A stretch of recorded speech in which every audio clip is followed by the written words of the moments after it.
اس کی جو سیریز چل رہی ہے ARYQ TV پر، اس حوالے سے آج خصوصی پروگرام آپ ملاحظہ کر رہے ہیں حضور داتا صاحب کے حوالے سے، اور بات ہو رہی ہے حضور داتا صاحب کی علم دوستی، علم سے محبت، طرز تبلیغ اور کشف المعجوب۔ بیسیکلی آج ہمارا جو ہے نا فوکس ہے، اس پر ہم بات کر رہے ہیں اور یہ جاننے کی کوشش کر رہے ہیں کہ کشف المعجوب میں حضور داتا صاحب کی تعلیمات کیا تھی، ہم بھٹکے ہوئے لوگوں کے لیے یا ان لوگوں کے لیے کہ جو راہ پر نہیں ہے، راہ ہدایت پر نہیں ہے، تو راہ ہدایت جو ہے وہ ملے گی کیسے، کس طرح ہمیں کشف المعجوب سے رہنمائی ملتی ہے، اس پر ہم بات کر رہے ہیں۔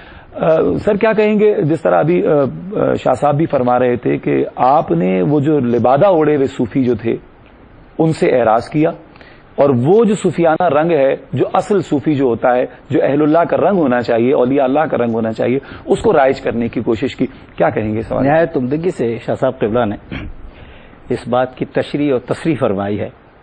داتا صاحب فرماتے ہیں کہ طریقت اپنی جگہ، شریعت کے بغیر طریقت کچھ نہیں۔ واہ!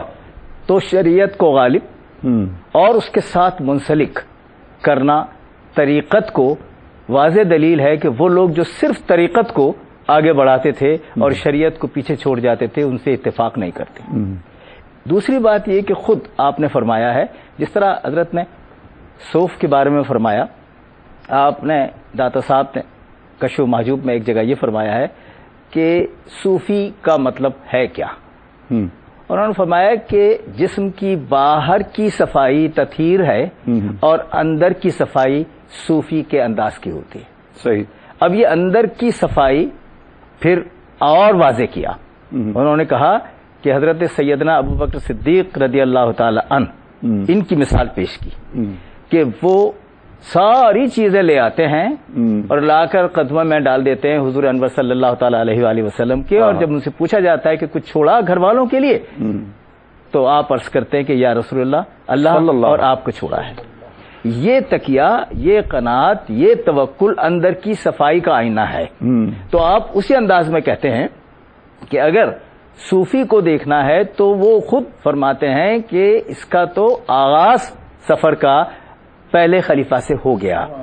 اب یہ جو طریقہ ہے، دیکھیے جو شریعت کے بھی تابع ہیں اور طریقت کو بھی ایک انداز میں ڈھال رہے ہیں، یہ ہے کشف محجوب کا پیغام۔ اور جس طرح آپ نے ابھی یہ فرمایا تھا شروع میں کہ یہی ایک کتاب ہے اس وقت جس پر بات ہو رہی ہے، اس کے علاوہ بھی تو اس کے دو اسباب ہیں۔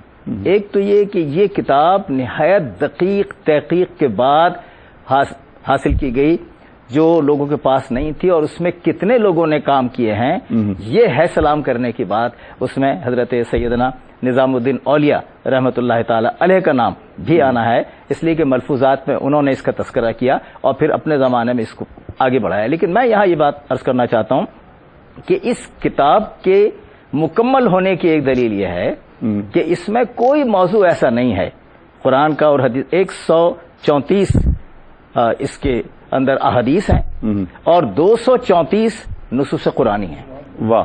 تو قرآن کا بھی حوالہ ہے، حدیث کا حوالہ ہے، انبیاء کا حوالہ ہے، خلفائے راشدین کا حوالہ ہے، اولیاء کا حوالہ ہے، اولیاء قدیم کا بھی حوالہ ہے، اولیاء عصر کا بھی حوالہ ہے، اس کے بعد اخلاقیات، پھر آتے ہیں آپ معرفت الہی کیا ہے، پھر آتے ہیں سنت کیا ہے، پھر آتے ہیں آپ کے توحید کیا ہے۔ تو ان سارے مراحل سے گزرتے ہیں۔ میں جلدی سے یہ بات عرض کر کے بات ختم کرنا چاہتا ہوں کہ آپ کی ایک اور کمال کتاب، وہ دیوان جو ہے، آپ شاعر بھی تھے اور آپ نے خود لکھا ہے کہ میں نے عہد جوانی میں اشعار کہتے اور وہ اشعار بھی صوفیانہ تھے، لیکن ایک صاحب کے ہتھے چڑھ گیا اور وہ چلے گئے، لیکن ایک کتاب وہ ہے دیوان، خود لکھا ہے۔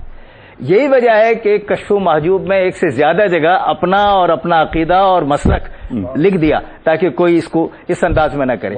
دوسری ایک اور کتاب منہاج الدین، اس منہاج الدین بھی آپ ہی کی کتاب، ایک کتاب آپ نے منصور حلاج پر لکھی، وہ بھی اس میں ہے، اور ایک کتاب دینویہ بھی اس میں لکھی۔ تو یہ ساری کتب جو ہیں، اور ایک کتاب اہل صفہ پر لکھی۔ اچھا جی، اہل صفہ پر۔ اب ان کی کیفیات کو اور ان کے انداز کو اب یہ دیکھیے کہ قرون اولیٰ کے ان اجلہ حضرات کو سامنے رکھ کر یہ بتانا کہ یہ ہے آئیڈیل، ان کو نمونہ بناؤ اگر زندگی چاہتے ہو تو بھی، اور زندگی کے بعد کی فرحت اور راحت چاہتے ہو تو بھی یہ ہیں. تو ان کو بنایا انہوں نے اس کتاب کے اندر. تو کتب ان کی اور بھی ہیں. اس میں چونکہ باقی چیزوں کا احاطہ ہو گیا اس لیے ہم اس وقت اس کو مرکوز توجہ بنائے ہوئے ہیں.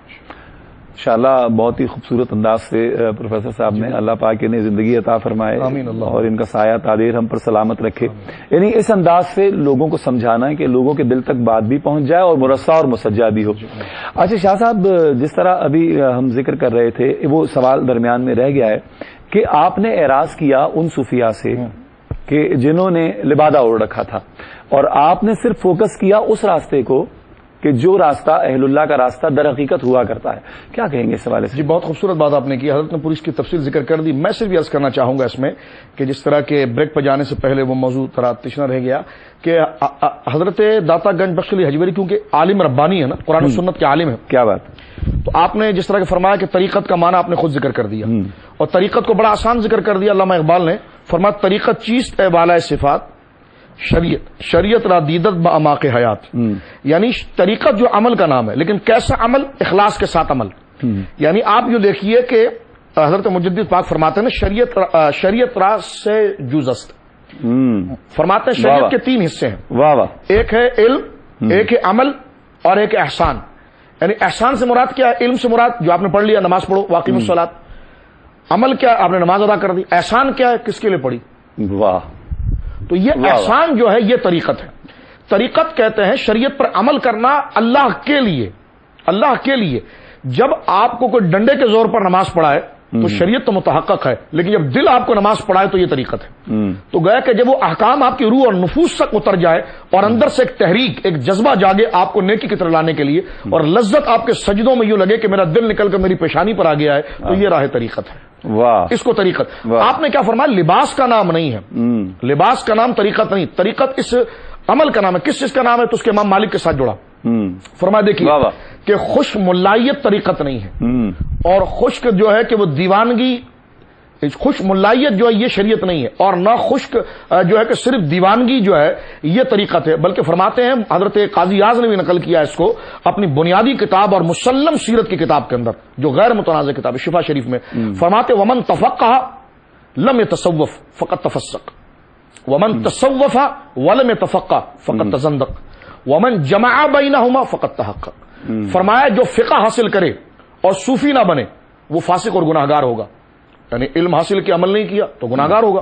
فرمایا ومن تصوف ولم يتفقہ فقط تزندق. جو عمل کے پیچھے لگ جائے اور جس کے لیے کر رہے ہیں، جس نے طریقہ بتایا ہے عمل کا، اس سے سیکھ نہیں رہے تو زندیق اور بے دین ہو جائیں گے. صحیح. فرمایا ومن جمع بینہما فقط تحقق. جس نے علم فقہ کو اور عمل بالاحسان کو لے لیا ہے وہ مراد اور مقصود کو پہنچ گیا.